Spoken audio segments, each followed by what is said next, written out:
नमस्कार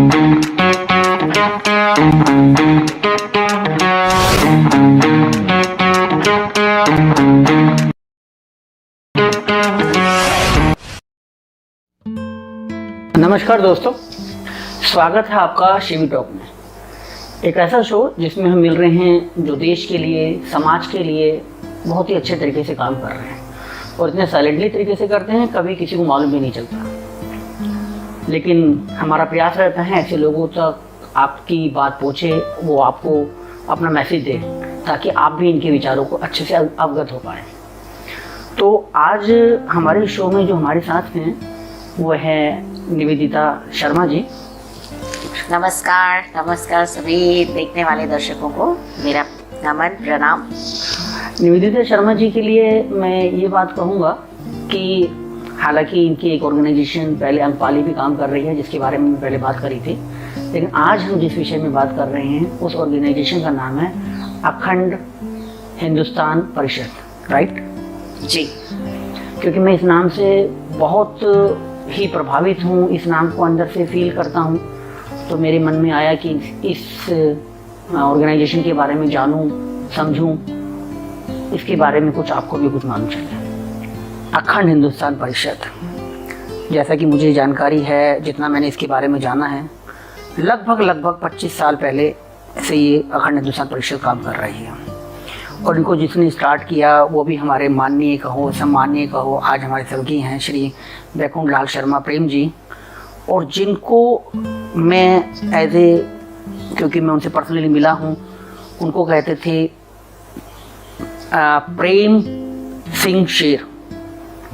तो मैं इसके बारे में भी जानूंगा आपसे, लेकिन सबसे पहले थोड़ा सा ये बताओ कि आज ये जो ऑर्गेनाइजेशन है इसका मेन उद्देश्य क्या है, कैसे काम कर रही है? ऐसा है कि मेरे जो पिताश्री थे उन्होंने 1998 में स्टार्ट करी थी संस्था, और उनका जो विजन था हिंदुत्व को लेकर के वो ये था कि उन्होंने बचपन में पार्टीशन होते हुए अपनी आंखों से देखा था, और उन्होंने जो भी उस टाइम में जो भी नेगेटिव व्हाटएवर किसी के साथ भी हुआ तो वो सबके वो साक्षी थे, उन्होंने अपनी आंखों से होता हुआ देखा था, और वो बहुत किस तरह से अपने पूरे परिवार की और अपनी जान बचाते हुए हिंदुस्तान आए थे, दोबारा से अपनी जर्नी स्टार्ट करी।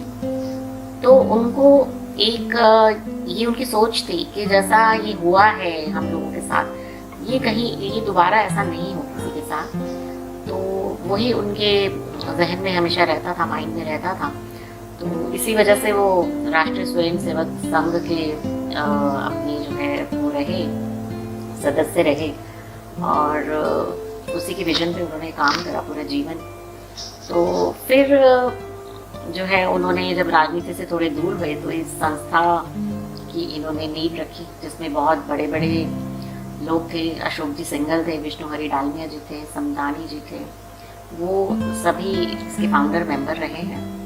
तो इस तरह से संस्था की शुरुआत हुई, और इनका जो मेन उद्देश्य यही था, एक तो जो हिंदू देवी देवताओं के जो मंदिर हमारे पाकिस्तान, अफगानिस्तान, जावा, सुमात्रा, थाईलैंड और इंडोनेशिया जो भी है, वहाँ पर जो हिंदू देवी देवताओं के जो मंदिरों के साथ जो गलत होता है वो ना हो, और वो हम लोग एक समय पे सब एक हो जाएं जैसा पहले कभी हुआ करता था। और दूसरा एक वो चाहते थे एक स्मृति मंदिर बनाना दिल्ली में, जिस मंदिर में हमारा पूरा इतिहास, हिंदुत्व का पूरा इतिहास, पूरा तो इन द सेंस के मतलब वो तो कहाँ से, वो तो अनादि धर्म है, हिंदू सनातन वैदिक धर्म जो है तो अनादि है, बट जो भी हमारा इतिहास है वो आज की पीढ़ी को इतना नहीं पता। हालांकि इंटरनेट ने काफ़ी तरक्की कर ली है, बच्चे पहले से जागरूक हो गए, लेकिन फिर भी उस मंदिर के माध्यम से वहाँ पर इस तरह की स्लाइड्स बनाई जाएं, इस तरह की वीडियोस दिखाई जाएं, इस तरह का एक ऐसा मंदिर हो जहाँ पर हमारा पूरा इतिहास लिखा जाए। ओके। ऐसी उनकी सोच थी, वो चाहते भी थे, उन्होंने इस पे काम भी किया। बट जैसा कि होता है, जो भी आप एक अच्छा काम लेके चलते हो और उसमें बहुत सी रुकावटें आती हैं, तो इस तरह से किसी कारणवश वो नहीं हो पाया पूरा उनका सपना। तो ऐसे ही हम उम्मीद करते हैं आप सबके सहयोग से हम उनके सपने को आगे लेकर के जाएंगे और इसको पूरा करने की कोशिश करेंगे। ये तो बहुत अच्छा आपने बताया कि ये कुछ एक ऐसी सोच है, ऐसा मंदिर डेवलप होना ही चाहिए जिसमें सारे के सारे हिंदू संस्कृति का पूरा पूरा स्मृति चिन्ह नजर आए। हाँ, ये बात बिल्कुल बात ठीक है। तो अभी क्या कहीं पे भी ऐसा कोई मंदिर नहीं है क्या अभी हमारे हिंदुस्तान में? तो मैंने नहीं सुना। ओके। मेरे नॉलेज में तो मैंने ऐसा नहीं कभी सुना। और बाकी विदेशों में है ऐसा, हिस्ट्री बहुत से कंट्रीज में ऐसा होता है, नॉर्वे में भी है कि जहाँ पर उनका पूरा आगे आने वाली पीढ़ियों के लिए सारा उसमें इतिहास लिखा जाता है, ताकि बच्चों को पता रहे कि हमारे पूर्वज जो थे, हमारे जो वंशज थे और हम किनकी संतानें हैं, वो अपना इतिहास याद रखें। तो एक तरह से उनको अपनी संस्कृति और परंपरा से जोड़ने का एक तरीका है। बहुत अच्छी सोच है। मैं तो ये कहूँगा कि ये जो आपके फादर साहब की आकांक्षा थी, आप उसको लेके आगे चल रहे हैं, एज सुन एज पॉसिबल पूरी हो। अच्छा, एक चीज़ और मेरे को बताओ कि मैंने जैसे अभी कहा भी कि BL शर्मा प्रेम, और उनको लोगों ने संबोधित करा प्रेम सिंह शेर। ये थोड़ा इस बारे में बताइए, क्या मतलब? ऐसा है, पिताजी को बचपन से ही सिखिज्म में बहुत ही इंटरेस्ट कह लो या प्रेम कह लो, उनको गुरु गोविंद सिंह जी बहुत पसंद थे। हमारे घर में बचपन से गुरबानी चलती थी, उनको गुरबानी सुनने में बहुत अच्छा लगता था, उनको आनंद आता था। तो उनको हमेशा वो मेरी माता जी को बोलते रहते थे कि मुझे ना पगड़ी पहननी है, मुझे दाढ़ी रखनी है, मुझे सिख वेश करना है मुझे। तो बस फिर ऐसे एक समय आया जब खालसा के 300 सालाना जब यात्रा निकली थी, उस दौरान में पिताजी ने अपने साथ और 11 लोगों को एक यहाँ पर महरौली में महाराज जी थे, बिरसा सिंह जी महाराज, उनके आश्रम में जाकर के पिताजी ने अपने और साथियों के साथ अमृत छका और खालसा पंथ में अपनी जो है यात्रा को और आगे ले जाने का प्रयास करा। और उनका जो उद्देश्य था या उनका जो विजन था वो ये था, उनको लगता था कि सिखिज्म जो है वो हिंदुत्व से ही निकला है। हिंदुइज्म वैसे तो सारे ही बहुत जितने भी मत है वो सब हिंदुइज्म से ही निकले हैं, नॉट ओनली सिखिज्म। बट अपने गुरु नानक देव जी जो थे वो पहले मतलब वो खत्री हुए, तो पहले ऐसा ही होता था, एक परिवार में जैसे 2 बच्चे हैं तो एक को केशधारी और एक को स्वर्णधारी, मतलब एक को वो बिना बालों वाले बनाया जाता था, मोना जिसको कहते हैं। तो ऐसे ही करके सिखिज्म जो है बड़ा, जो मेरी नॉलेज में है। तो पिताजी गुरु गोविंद सिंह जी से बहुत ही प्रभावित थे और बाबा बिरसा सिंह जी ने उनको दशम ग्रंथ की चर्चा के लिए कनाडा, लंदन, अमेरिका भी भेजा बाद में अमृत छकने के बाद। तो बेसिकली उनका यही वो था विजन कह लीजिए कि जो सिख वो है सिख यानी कि खालसा यानी कि जो खालिस, जो प्योर है, जिसमें कोई मिलावट नहीं है।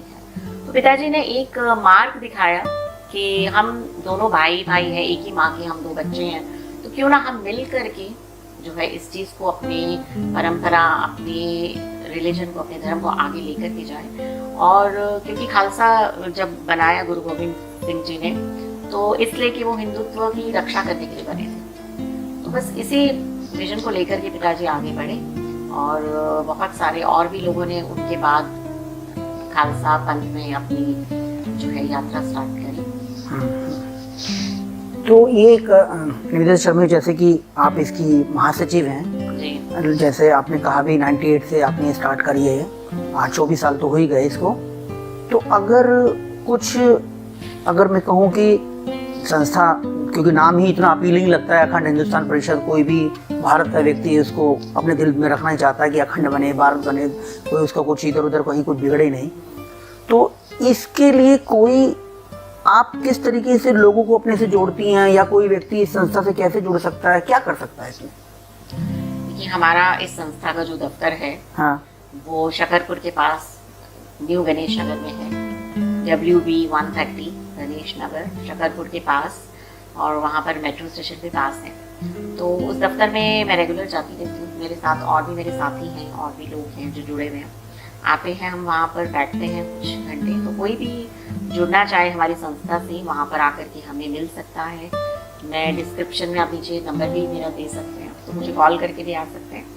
और सभी का स्वागत है, क्योंकि एक अकेले के किए से कभी भी कुछ नहीं होता। हम सबको मिलकर के एज ए टीम वर्क जब हम काम करते हैं वो तभी आगे जाता है। तो मैं आमंत्रण करती हूँ इस चैनल के माध्यम से नौजवान और जो भी हमारे भाई बहन जो भी उससे जुड़ना चाहे हमारी संस्था से, आप सभी का स्वागत है तहे दिल से। एक चीज़ जो मेरे को फादर से जो मैंने सुनी अपने आज तक मेरे दिमाग में अंदर तक घूमती है, मैं यार शेयर भी करना चाहूँगा कि मैंने उनको सुना और उन्होंने एक बात कही थी कि लोगों के मन में ये बैठा हुआ है कि हिंदू है तो शांति से रहे, ये तो शांति से ही रहेगा तो ही अच्छा है। तो उन्होंने कहा भी कि क्या हमारे देवी देवता भी कोई ऐसा है जिसके हाथ में शास्त्र नहीं है? तुम शांति से रहो, लेकिन अगर कोई दूसरा आदमी शांति को भंग कर रहा है तब तो तुम्हारे को शास्त्र उठाना ही पड़ेगा ना। उन्होंने यहाँ तक भी बोला कि हमारे कोई ऐसा देवी देवता नहीं है जिसके हाथ में शास्त्र ना हो, और एक है जिनके हाथ में नहीं है तो वो ब्रह्मा जी हैं, और सिर्फ वो यही कारण है उनको सिर्फ एक ही मंदिर है। तो मेरे को बहुत अच्छी बात लगी थी उनकी। और उन्होंने तो नो डाउट इतने अच्छे काम करे। मुझे याद है हॉलैंड में भी जब हिंदू संस्कृति के कारण लोगों को उस तरीके की उनको दाह संस्कार का मौका नहीं मिलता था, उन्होंने उसके लिए भी काम करा। विश्व हिंदू परिषद के लिए उन्होंने बहुत काम करा। मैं अगर नाम गिनवाने बैठ जाऊँगा तो मुझे लगता है कि मैं ही बोलता रह जाऊँगा। मैं आपको सुनने का मेरे को मौका मैं अपना गवा दूंगा मैं। तो अब आप मेरे को ये बताएं कि जब इतना काम कर रही हैं, अच्छा कर रही हैं, तो क्या कभी राजनीति से आपको किसी ने कहा कि आप हमारी पार्टी में आए या हमसे जुड़े, तो क्या आप उस तरफ को जाने का भी प्रयास कर रही हैं क्या? देखिए ऐसा है कि मुझे तो मेरे माता पिता ने बचपन से एक ही चीज़ सिखाई है कि आप किसी भी को असहाय देखो या मजबूर देखो, हेल्पलेस देखो, तो तुरंत जाकर के आगे बढ़ो और उसका हाथ पकड़ो और उसकी सेवा के लिए जुट जाओ। क्योंकि पिताजी हमेशा कहते थे नारायण नर सेवा नारायण सेवा। तो बस मेरे भी बचपन से वही अपब्रिंगिंग कह लो। मैं तो 2005 से लगभग जुटी ही हूँ इस काम में। मेरी जो दूसरी संस्था है अंकवाली, उसके माध्यम से मैं कई कुछ करती रहती हूँ। तो देखिए मेरा तो जो जीवन का एक विजन कह लीजिए, एक समझ कह लो, कि वो मुझे समझ आ गया है कि हम कुछ भी कमा लें, कुछ पैसा कमा लें, इज्जत कमा लें, नाम कमा लें, सब तो इधर ही रह जाना है। कुछ तो साथ जाएगा नहीं, किसी के साथ नहीं किया। तो जब हम ये इस पृथ्वी को छोड़ करके जाएं तो उसको पहले से ज़्यादा खूबसूरत छोड़ के जाएं, ऐसा प्रयास करें, कुछ कंट्रीब्यूट करके जाएं इस पृथ्वी में।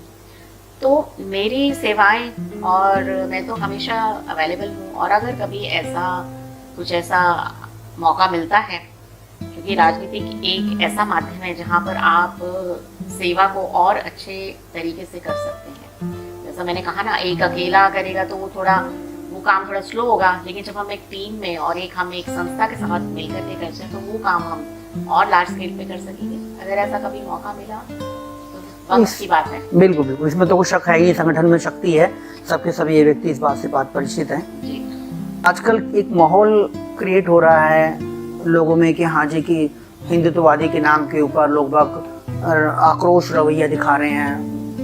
मतलब कि पार्कों में कुछ बच्चे बैठे होते हैं, उनको परेशान करते हैं। इस बारे में कुछ आपका क्या विचार है?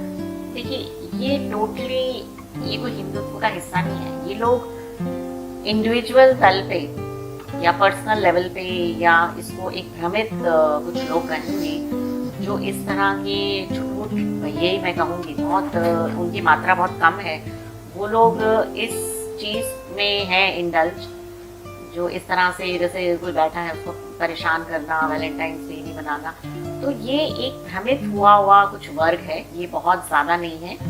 और लेकिन हमारे जो माननीय मोदी जी हैं, नरेंद्र मोदी जी, वो हमारा पूरा जो है उनका प्रयास ये है कि वो हिंदुत्व की ऊंचाइयों को, जो पहले हुआ करता था हमारे ऋषि मुनियों के टाइम में, वो पूरा उनका प्रयास है उस हिंदुत्व को विश्व में, हमारा जो हिंदुस्तान है विश्व गुरु दोबारा से बने।